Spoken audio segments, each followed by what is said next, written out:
No sākuma viņš nevar lasīt, ja? Vēlāk viņš jau vairs nevar saskatīt īsti sejas, ja? Un vēlāk vienkārši paliek tas, ka viņam acu priekšā ir tāds milzīgs pleķis, ja? Bet gar malām viņš tiešām kaut ko redzēt var, ja? Bet viņš nevar redzēt, vai viņam pretī nāk mazdēls vai mazmeita. Viņš nevar redzēt, viņš nevar atšķirt šīs sejas, kas arī ir ļoti būtiski, jo principā jau mūsu dienās jau mēs visi tā kā gribam dzīvot ilgstoši, ja? Un mēs arī gribam dzīvot ilgstoši kvalitatīvi.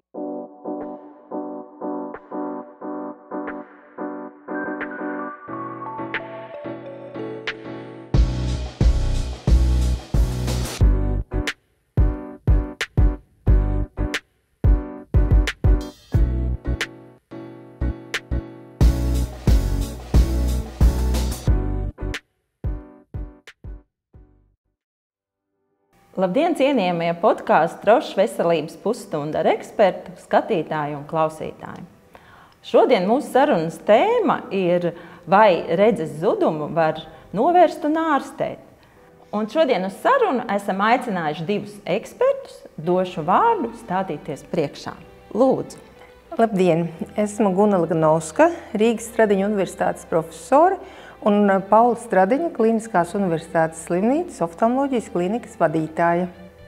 Labdien, esmu Juris Vanaks, pārstāvu Rīgas Stradiņu universitāti, tur es esmu docents, vadu arī Latvijas acu ārstu asociāciju. Un labdien, mani sauc Sandra, esmu Rošas pacientu ceļa attīstības partneri un šodien sarunāšos ar ekspertiem. Un pirmais jautājums būtu, sakiet lūdzu, vai redzes zudums kādi ir cēloņi redzes zudumam? Te ir jāsaka tā, ka redzes zudumam var būt ļoti dažādi cēloņi, dažādos vecumos. Bet šodienas mūsu sarunas tēma vairāk būs par redzes zudumu otrajā mūža pusē. Un tādi biežākie iemesli, kāpēc cilvēks slikti redz, teiksim, pēc 50 gadu vecuma, ir dažādas tīklenes slimības, glaukoma un katarakta. Un divas no šīm slimībām, katarakta un glaukoma, ir vairāk vai mazāk ārstējamas, un katarakta ir ļoti labi ārstējama, kur mēs varam redzēt, atgriezt, kāda tā bija iepriekš, un dažkārt pat uzlabot vēl labāku nekā cilvēkam jaunībā. Bet šīs divas slimības, glaukoma un tīklenes slimības, lielākoties ir tādas, viņas ir ļoti saulaicīgi jādiagnosticē, un tad mēs tās varam novērst, taču, ja mēs nedaram neko, tad, diemžēl, šīs slimības var novest pacientu jau tādā stāvoklī, kad vairs neko nevar darīt. Paldies par atbildi, profesor, bet cik bieži jūs sastopaties ar, cik bieži tā saslimšana ir? Tā kā mūsu šīs dienas tēma pamatā būs par tīklenes slimībām, tad ir jāsaka, ka tīklenes slimības varbūt arī ir dažādas, ja, bet viena no tādām visbiežākajām slimībām ir tā saucamā vecuma mākulas deģenerācija. Un šī vecuma mākulas deģenerācija ir sastopama, jo cilvēks kļūst vecāks, jo biežāk. Un, teiksim, jau pēc 80 gadu vecuma, faktiski tā skar jau kaut kur apmēram 20% cilvēku. Tā kā gan arī katrs piektais cilvēks jau slimo ar šo slimību. Un vai es pareizi dzirdēju, ka tātad tīklenes deģenerācija, vecuma mākulas deģenerācija ir biežākais ar vecumu saistīta saslimšana? Jā, vecuma mākulas deģenerācija zināmā mērā tā ir tāda slimība, kas kaut kādā veidā atspoguļo mūsu tādu dabisko novecošanas procesu. Jo ar gadiem cilvēkam audos izgulsnējās dažādi vielmaiņas gala produkti. Un lielākoties tie ir dažādi lipīdi, holesterīns un kaut kādā veidā, teiksim, šie visi vielmaiņas gala produkti, viņi tā kā nogulsnējas gan asinsvados, gan dažādās locītavās, un vienai daļai slimnieku šie gala produkti izgulsnējās arī acīs, jo, piemēram, šie lipīdi vielmaiņas gala produkti sasēžas sirds asinsvados, tad jums ir infarkts. Ja šie lipīdu, holesterīnu un mūsu iemīļoto dažādo trekno ēdienu, teiksim, rezultātā iegūtie lipīdi izsēžas galvas smadzenēs, tad mums ir insults. Tāpat dažiem cilvēkiem te izsēžās gūžas locītavās vai ceļu locītavās, un tad mums atkal ir jāveic dažādas endoprotezēšanas. Tā kā tas jau no vienas puses ir tāds, varētu teikt, zināms novecošanās process. Bet acīs, kamēr šie holesterīni vai lipīdi vielmaiņas galvaprodukti tur tā vienkārši ir izgulsnējušies, tikmēr mēs šo slimību saucam par tīklenes distrofijas sauso formu. Un patreizajā brīdī, varbūt docents pastāstīs vēlāk vairāk par ārstēšanu, bet principā šīs slimības gadījumā tā ārstēšana vēl ir tikai pašā sākuma stadijā. Un lielākoties mēs tā reāli šiem cilvēkiem varam ieteikt vienkārši, lai viņi, kāds saka, ēd burkānus un pastaigājies pa svaigu gaisu, ja? Bet, ja šie holesterīni izurbina tīklenes audos tādus kā caurumiņus, un šķidrums no asinsvadiem sāk plūst tīklenes audos, un līdz ar to tas vairs nav, normāli, tad, protams, šis saplūdušais šķidrums rada tīklenes tūsku, un tad sākas visi šie simptomi, par kuriem mēs šodien arī varbūt parunāsim tā vairāk. Ja? Docenti, sakiet lūdzu par simptomiem. Pirmkārt, kā tas pacients nonāk līdz ārstam? Ja? Kādas tad ir tās biežākās sūdzības? Sūdzības, kas visbiežāk, tad ir šī līnija kropļošanās, redzes pasliktināšanās un pleķa sajūta acu priekšā. Lielākā daļa jau ir īstenībā diezgan tālu aizgājuši šī slimības kaut kāda pamatforma, jo, kā mēs zinām, ir divas šīs pamatformas.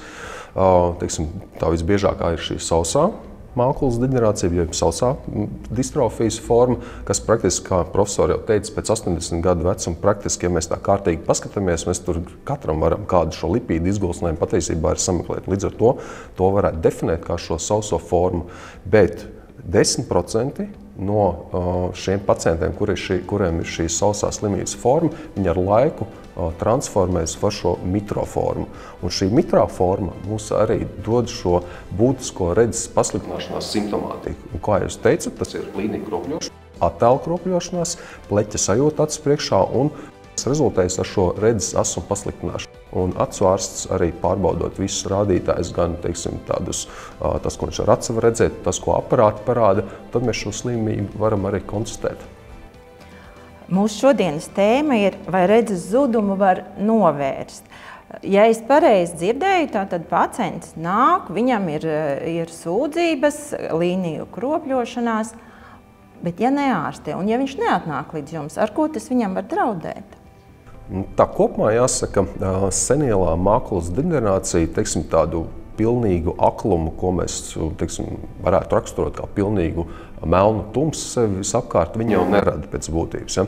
Jo senielā mākulas deģenerācija šo redzes zudumu, tīklenes slāņu bojājumu mums rada pašā tīklenes centrā, jeb vietā, ar kuru cilvēks visāk arī redz.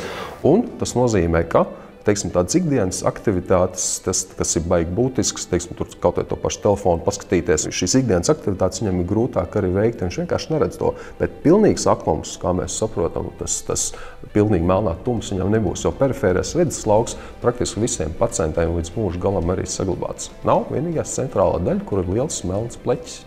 Bet tas jau pie šīs tālu aizgājušās slimības formas, pie senielas mākulas deģenerācijas šīs mitrās formas, ja viņi pilnībā nav ārstēti, tad parasti tā tas viss beidzās. Profesor, man jautājums jums. Tātad pacienti, viņiem zūd centrālā redze, ja? Saglabājās perifēri.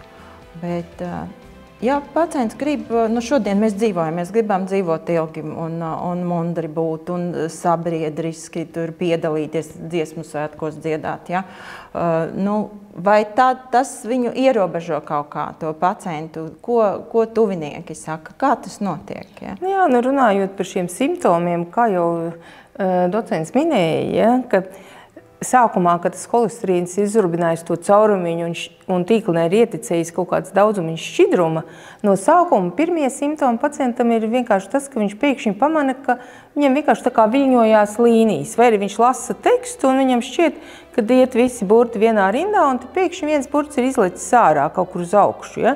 Un sākumā tie simptomi, kamēr tas perēklīts ir mazs, ir tāda niecīgi, ja viņš tur pagroza galvu un vēl jau var gan salasīt, gan Bet, teiksim, vēlāk, ja nekas netiek darīts, ja, jo tad ir jāsaka tā, ka šī slimības būtība ir tāda, ka tas šķidrums tur iztek, un tad no šī šķidruma izdalās tādi kā augšanas faktori. Ja?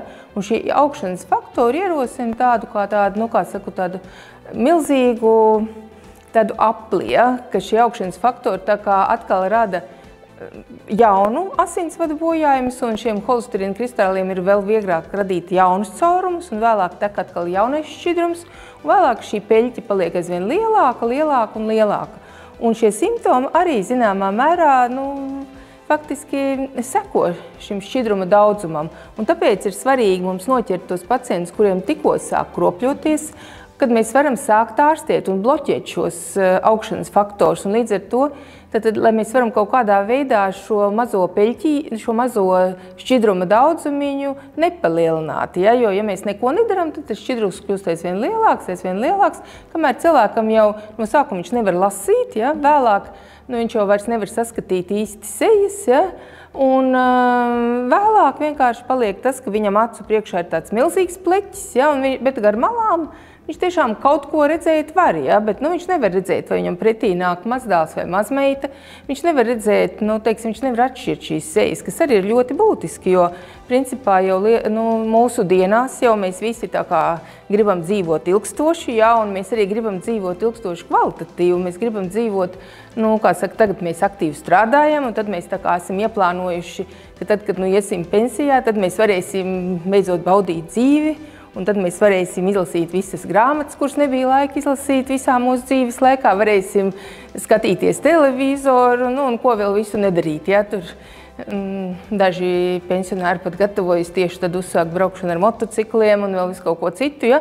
Un te pēkšņi šī slimība, protams, kā saka, mums būtiski var mūsu nākotnes plānus izmainīt un zināmā mērā pat sagraut. Ja? Un tāpēc, kā saka, visas tās mūsu iedomas, ko mēs visu darīsim, tad, kad beidzot būsim brīvi no tā ikdienas darba, var gadīties, ka mēs dosimies regulāri pie acu ārsta, pārbaudīsim, un kādam vēl nedodies, mums būs jāvada aiz rokas. Jo, protams, ka ja jūs nevarat atšķirt cilvēku sejas, ja jūs nespējat izlasīt, ja jūs nevarat pateikt, kurš autobus nāk, un vispār, ja jums ir bīstami iet par ielu, teiksim, tad kaut arī jūs drusku kaut ko tur redzat, diemžēl ļoti bieži arī tas ietekmē visas ģimenes dzīvi, ja? Un pacientus ir jāved uz slimnīcu, un bērni arī nevar īsti labi strādāt, un viņiem ir jādzīvo kopā ar vecākiem, vai viņi jāapmeklē ļoti regulāri un jākopj.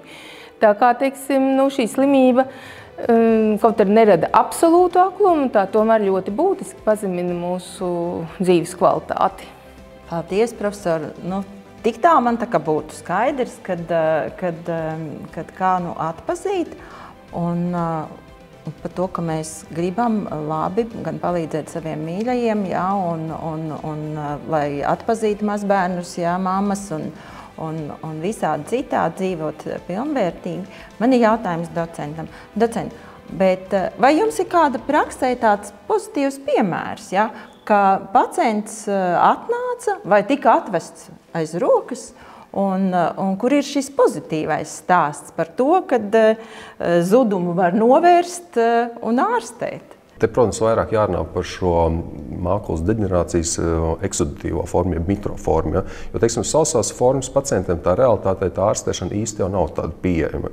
Izņemot tagad Amerikā ir viens jauns medikaments, ja, kur viņš sāk izmantot, bet līdz Eiropā, kamēr viņš nokļūst, tas vēl ilgs laiks.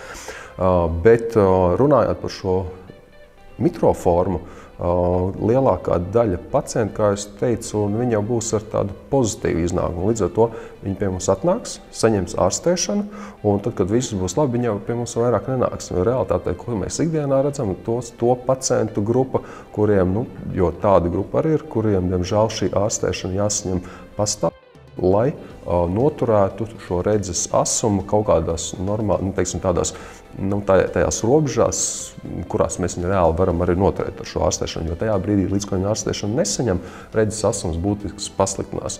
Līdz ar to šie pozitīvie stāsti savukārt, viņi atnāk, mēs viņus tā kā ārstējam, un tad par laimi viņiem viss ir kārtībā. Un tad viņi principā tā kā nevis tā kā nozūd, bet teiksim, viņi vairs nav mūsu redzeslokā, jo viņiem viss ir kārtībā.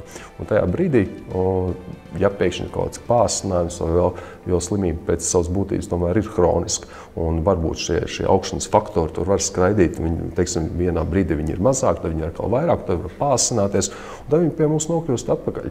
Un ja pēkšņi nokļūst atpakaļ, tad mēs atkal uzsākam šo ārstēšanu, zinot to, ka viņiem labi reaģē uz šo ārstēšanu, viņi atkal uz kādu brīdi atkal pazūd, jo viss ir labi. Paldies! Un kādas tās metodes ir? Ar kurām tad ārstēt šeit, Latvijā šobrīd? Nu, ir jāsaka tā, ka senilās mākulas deģenerācijas mitrai formai pamata ārstēšanas metode ir šie augšanas faktoru, blokatoru ievadīšana. Un, protams, ir atsevišķi gadījumi, kad mēs ārstējam arī ar tādām aizvēsturiskām metodēm, jo kādreiz, teiksim, es atceros, vispār uzšāva ar parasto lāzeru un to caurumiņu tā kā aizkausēja ciet, ja?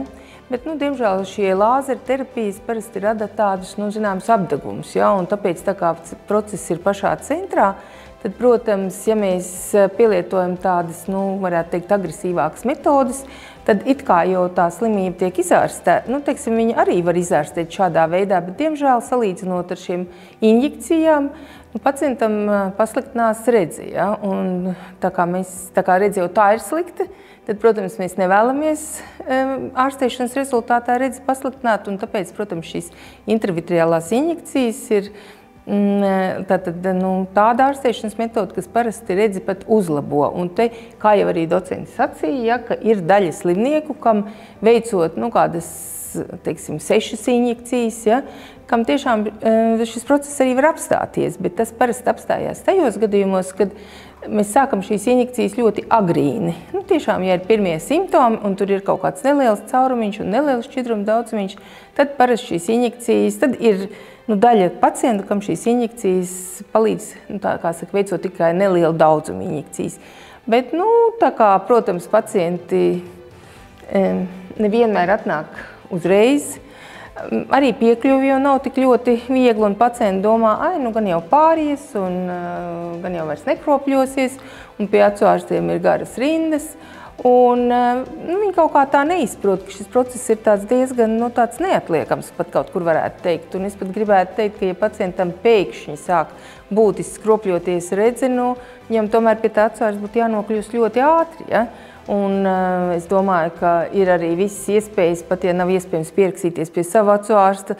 Mēs jau zinām, ka tomēr ir dežūra ārsti, un, teiksim, ja tiešām tā strauji un krasi kropļojās šī redze, es domāju, var griezties arī universitātes slimnīcās, teiksim, kur dežūrē diennakts acu ārsts, ja, un, teiksim, viņš paskatīsies, vai tomēr nav nepieciešams kāda neatliekama ārstēšana. Ja. Un tā kā pamatā tā ārstēšana ir ar šiem injekcijām. Ja. Injekcijas arī ir dažādas. Ja. Mums ir tādas injekcijas, kuras šie augšanas faktori ir ļoti dažādi. Varbūt šeit negribētos tur iegrimt kaut kādās ļoti sīkās medicīniskās detaļās, ja? Bet tie klasiskie medikamenti mums nobloķē šos tieši augšanas faktorus A. Bet tagad parādās dažādi arī tādi jauni un inovatīvi medikamenti, ja, kuri sāk bloķēt arī cita veida augšanas faktors, ja, jo augšanas faktori ir ļoti dažādas grupas, ir tur alfa, beta, vēl placentārais augšanas faktors, ja, tāpat ir, teiksim, angiopoetīns, un visi šie faktori kaut kādā veidā tad stimulē šo procesu, ja, kā viņš no tāda maza perēklīša pārvērš tādā milzīgā perēklītī, ja. Un līdz ar to, protams, ka patreizējā, tīpaši pēdējā laikā, mums ir iespējas izvēlēties tādus dažādus medikamentus, ja, arī nedaudz atkarībā no nepieciešamības un arī nedaudz arī atkarībā, protams, no finansiālajām iespējām. Ja. Paldies. Profesor, vai es pareizi saprotu, ka šobrīd tās finansiālās iespējas, tas ir vairāk no pacienta paša atkarīgs? Ja? Jā, jāsaka tā, ka diemžēl Latvija ir laikam pēdējā Eiropas Savienības valsts, kurā šī mākulas deģenerācijas mitrās formas ārstīšanu ar augšanas faktoru blokatoriem, tātad ar šīm injekcijām, diemžēl pagaidām no valsts netiek apmaksāti. Ja? Kaut arī ir jāsaka, ka valsts jau tiešām arī pēdējos gados ir daudz ko darījusi un ir aprēķināts, cik tas varētu maksāt.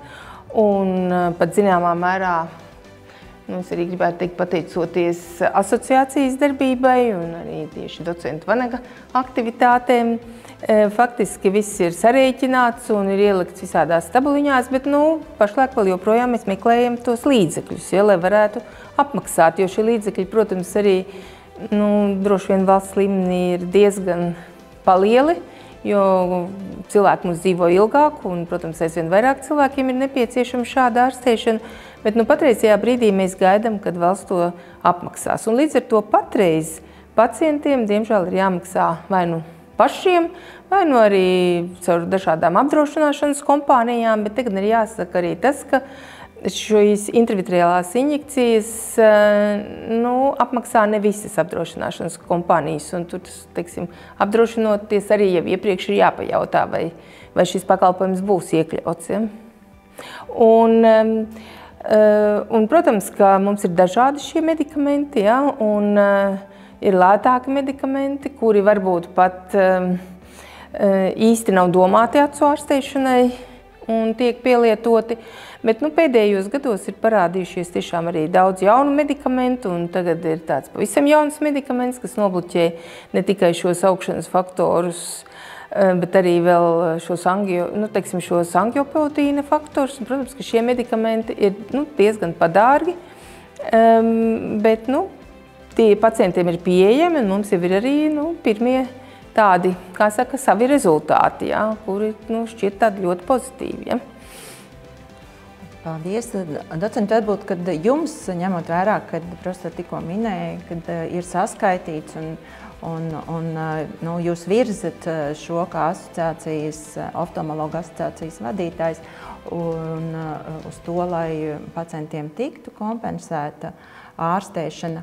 Kāds tas jūsu skatījums ir? Cik ir šo, kaut vai gadā jaunu pacientu, kuriem varētu uzsākt ārstēšanu šajā valsts kompensācijas uzsākšanas gadījumā, piemēram? Precīzi skaidri, protams, tīri es jums nevarēšu pateikt, jo nav mums tādas vienotas kopējas datubāzes, bet veicot tādu maziņu aptauju starp lielākajām klīnikām, neņemot vērā tādu pat diagnozēm, sadalījumu vai tam līdzīgi, bet kopējais tas intravitreālo injekciju pacientu skaits gadā, mums mēs reiķinām, ka mums ap 1000 pacienti ir, kas ir jaunu pacientu šie gadījumi. Bet ir jāņem arī vērā to, ka šie pacienti jau nav tā, ka viņi tikai vienu gadu saņem ārstēšanu. Viņi jāņem arī vērā to, ka viņi ir šīs slimības, parasti, kas ir tīkmeņa slimības, ja? Šī māklas deģenerācija, kas ir mums ar cukuru slimību saistītās komplikācijas, arī vēl citas slimības, teiksim, trombozes, pie miopijas varbūt arī līdzīgi procesi. Viņi jau ir, viņi ir hroniski pacienti. Ja viņas vienu gadu saņem šo ārstēšanu, tas nenozīmē, ka mums tikai 1000 cilvēkiem vajag. Tas nozīmē, ka mums vajag, par šito gadu, kas jaunie pacienti, patiesībā mums vajag par iepriekšējo gadu, kad nācija 1000 par iepriekšējo, tā jau viņi tie pacienti mums tur ir. Un tāpēc teorētiski, protams, ja mēs varētu sākt kaut vai ar to, ja valsts uzņemtos to, ka viņi apmaksā arī kaut vai šiem pirmo gadu, kas ir ļoti būtiski, jo sākotnējā ārstēšana mums ir ļoti svarīga, ja? Jo mēs atklājam tiešām to mazo caurumiņu, mazo šo asinsvadu kamolīti, kurš saņem uzreiz ārstēšanu, efektīvu ārstēšanu, kā es to dēvēju par 3. paudzes medikamentiem, kas ir mūsdienās pieejami, tad principā viņam tas potenciālais, teiksim, to iepriekšējā pacientu, kas saka, no iepriekšējā gada un iepriekšējā, viņi būs stipri mazāk, jo viņi saņemt jau ārstēšanu uzreiz, mēs iegūtu, ko es teicu, to laimīgo pacientu daļu, kas mums nenāk pie mums vairāk, jo viņi saņēmuši ārstēšanu, slimība ir iegājusi remisijas fāzē, viņi nenāk atpakaļ, un tas potenciālais pacientu kopējais skaits mums būtu rezultātā būtu mazāks, jo pacienti jau sākotnēji būtu saņēmuši ļoti labu ārstēšanu. Paldies! Tas, ko es dzirdēju, pacientiem jānāk, tikko viņi sajūta simptomus, viņiem jānāk laicīgi. Tas, ko vēl es sadzirdēju no šodienas sarunas, kad ir arī jaunākās paudzes ārstēšana, kuras pacientiem šis sloks būtu mazāks. Un vēl jau vairāk, kad viss tiek darīts, lai valsts sāktu apmaksāt, lai mēs neesam gluži viena no Eiropas pēdējām valstīm. Šī būtu tāda mana cerīgā nots, ko sakiet, ko jūs vēlētu pacientiem vai tiem, kas mūs klausās, kāds būtu jūsu vēlējums? Došu katram no diskusijas dalībniekiem vārdu. Jā, ko jūs novēlat?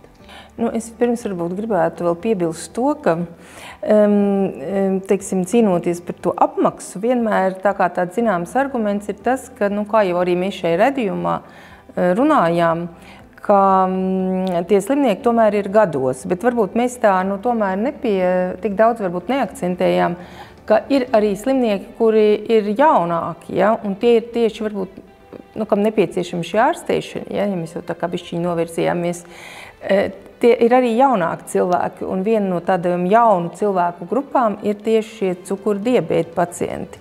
Un tie faktiski ir arī darba spējīgi cilvēki, ja, un, diemžēl, nesaņemot šo ārstīšanu, ļoti bieži šie cilvēki vairs nevar strādāt. Ja. Tā kā šai grupai tas būtu ļoti aktuāli, un tāpat runājot par jauniem medikamentiem, es varbūt arī vēl gribētu piebilst to, ka, kā jau jūs dzirdējāt, ka šie medikamenti ir jāievada atkarībā no medikamenta reizi 4 vai reizi 6 vai reizi 8 nedēļās.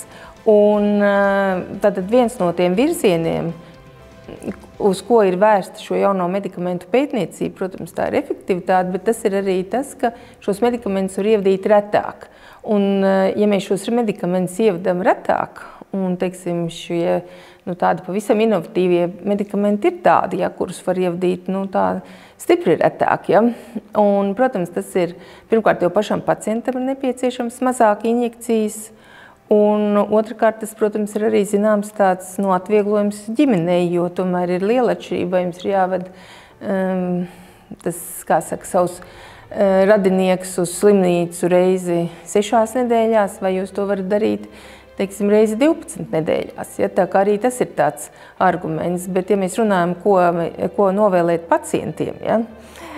Es gribētu novēlēt pacientiem būt vērīgiem un pamanīt šos savus pirmos acu simptomus, tāpat būt arī pietiekoši uzņēmīgiem, lai viņi dotos pie acuārsta un tomēr atrastu to acuārstu, kas ir pieejams drīzumā, nevis, teiksim, ar tādu domu, ka tāpat jau nekur nevar pierakstīties, un gan jau kā būs, tā būs. Ja? Tā kā šī ir tā slimība, kur varbūt to tā nevarētu atstāt. Ja?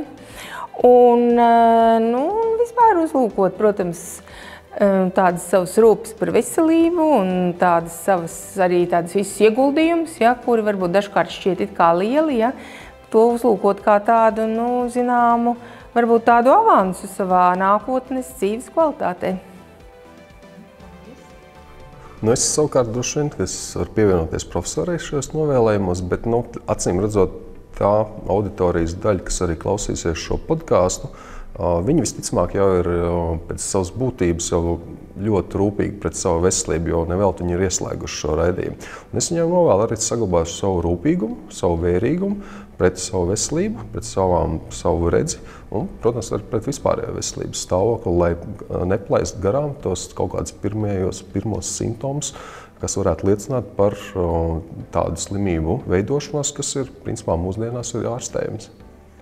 Un varbūt būt vēl vērīgākiem un ne tikai rūpēties par sevi, bet arī par visiem saviem ģimenes locekļiem un aicināt arī viņus pajautāt, vai tu tiešām esi bijis pie acu ārsta, jo viens ir, protams, šie simptomi, bet, es domāju, mēs kā asociācija arī vienmēr izmantojam jebkuru iespēju atgādināt jebkuram pacientam, ka arī tad, ja nav pilnīgi nekādu sūdzību, ja, tad līdz 60 gadu vecumam acuārstu vajadzētu apmeklēt reizi 2 gados, pēc 60 gadu vecuma reizi gadā, un pēc 80 gadu vecuma tad jau vajadzētu ar acuārstu tikties reizi pusgadā. Un tad visticamāk visas slimības tiks diagnosticētas saulaicīgi un arī saulaicīgi sāktas ārstēt. Mīļš, paldies par šodien diskusijai veltīto laiku, par atziņām, par iedvesmu. Paldies par sarunu un uz turpmāku tikšanos Rošu veselības pusstundā ar ekspertu. Uz redzēšanos!